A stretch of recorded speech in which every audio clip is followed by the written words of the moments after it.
And we're live. It's David and Christian, and I think it's the first EuroScrum of 2015.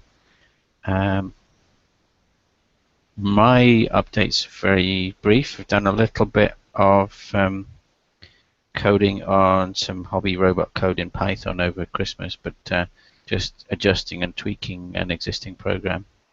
But just kind of kept my eye in at coding anyway, a little bit.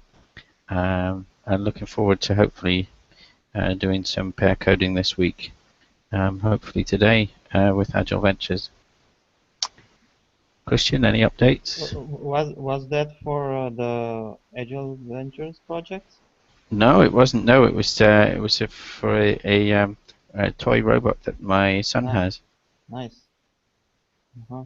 We were, let's see, I don't think the code is up on GitHub because I'm not entirely sure who owns the original code that we were hacking on and adapting. Oh, and it's like an Arduino robot? It's a bit like an Arduino robot, but actually just plugged in a USB port of a regular laptop, so it's... Oh, so it's like robots for kids, and That's right, yeah. so kids can program it. Yeah. Or I can show the code on the screen. I'm not going to maybe share it on GitHub, but I can show it on the screen to give you an idea. Well, this picture of the robot arm it's this thing. Oh no, this is this one that's coming up is. Yeah, that's the thing.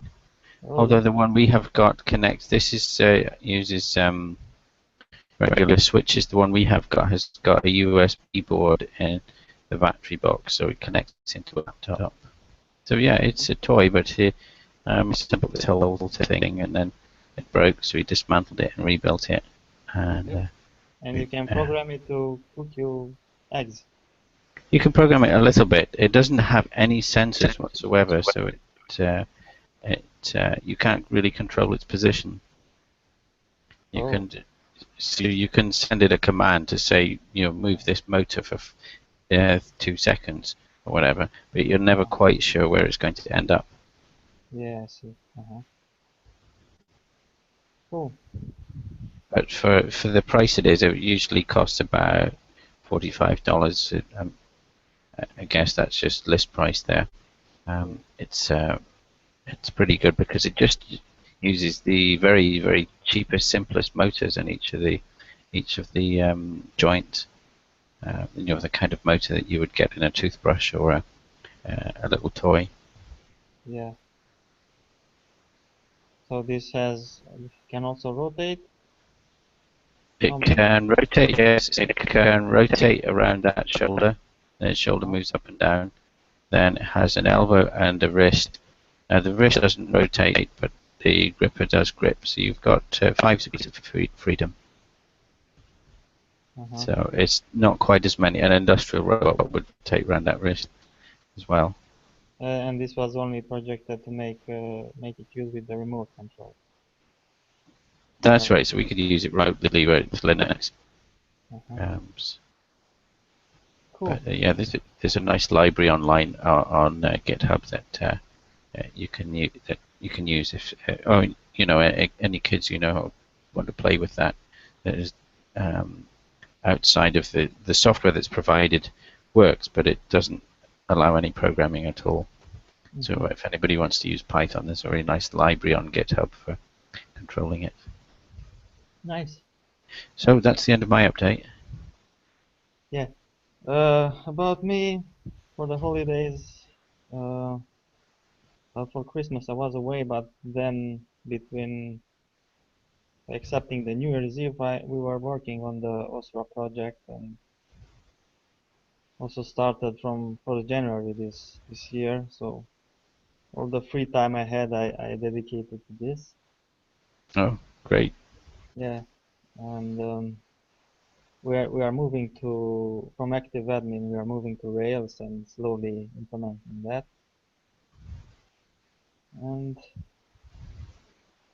well, what I find hard at the moment is I always end up having difficulty is figuring out which tests to make. I mean, when we do mostly the controller, testing the controller, I always end up not knowing exactly what I have to test.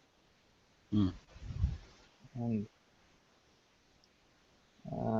and also how to test it, because many times I want to to test it without doing any database changes, so stubbing out as much as possible to not touch the database, so the test works faster.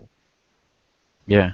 But it's very confusing because the controller is like in the middle of the application, and I don't know, I not always know what to stop, what to test, how to approach this. And to be honest, I think I need some complete good documentation about how to do proper testing Mm. with RSpec, I mean. Uh, yeah, I'm not sure if something I could point you to. My RSpec has good documentation, but not about that I know of about the controllers. I don't know if the RSpec book covers Rails controllers. Yeah, I don't only mean controllers. I mean unit tests, functional tests, Mm-hmm. integration tests, everything that RSpec covers Mm-hmm. should do a rereading, let's be clear.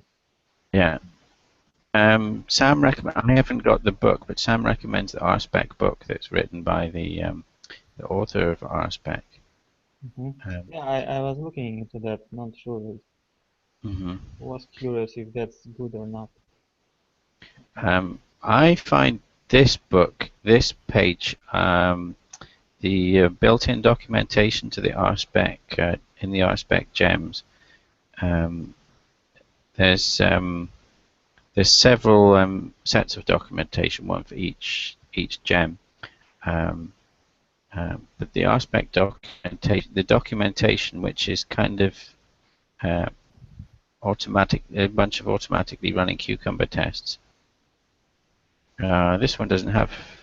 Yeah, it has Cucumber, but I'll No, post the link of that. I find that generally quite useful just for getting the basics of mocks to work, mocks and doubles to work in Cucumber, because it wasn't obvious to me at the start, and I do sometimes still forget the syntax for it. I'll post that in the chat.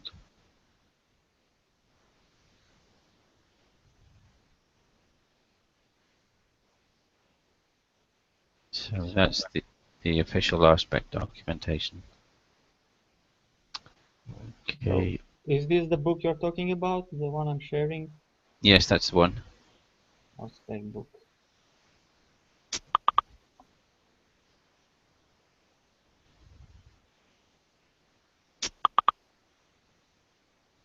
This book uses Rails 3. It's an old one. Ruby Yes. 1.8. Yes, it is. It was written about 2011, I think, 2010 or 2011. And there isn't a new version? Guess not. Uh, Not that I've heard, though I don't keep my ear to the ground in those things. hmm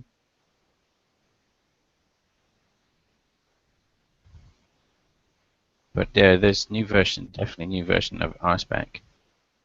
So some things will have changed. In fact, I suspect RSpec has changed a lot more than Rails has changed. Yeah, it did. Okay.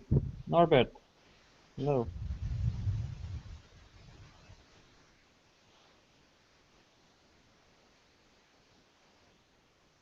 Hello, Norbert. Can you hear us?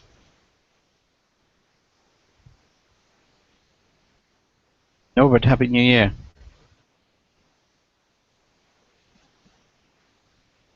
Norbert Sibosh.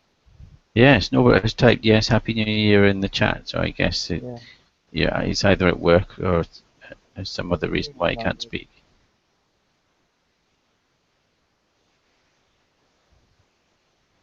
No mic, I guess. No. Okay, well, I'll stop the broadcast there, and we can. Yeah, he does have sound problems, so I will stop the broadcast there, and we'll figure out who's available for pairing. Mm. I was